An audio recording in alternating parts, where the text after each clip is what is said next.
Daisy the Donut Fairy.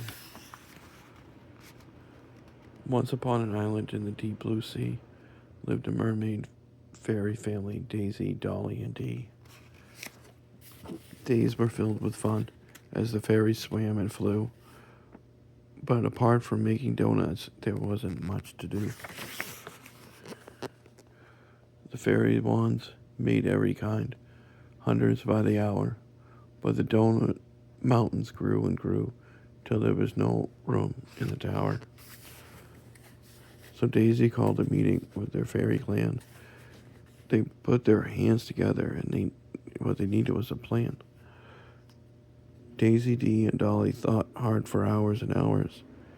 Finding uses for the donuts used up all their fairy powers. The first idea was Dolly's. It didn't work the way she wished. The wheels looked good enough to eat, but soon they got very squished.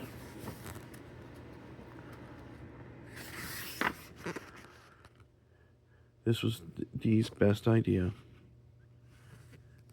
but she didn't think it through. This was far too big to dangle, and frosting stuck like glue.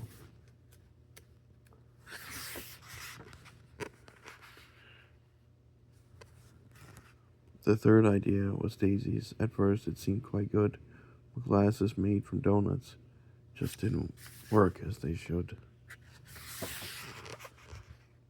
It was nothing less than awful.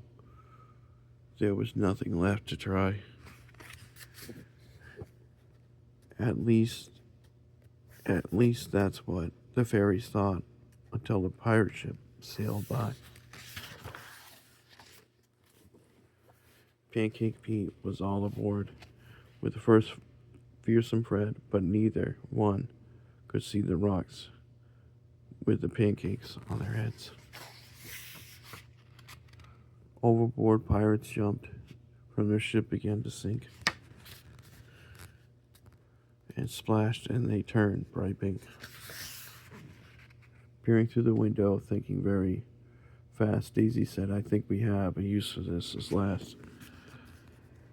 She took some donuts from the pile and threw them to the boat.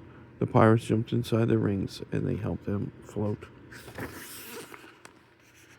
The pancake pirates bobbed to shore, their timbers all a shiver. Dee Dolly felt quite scared, and Daisy began to quiver.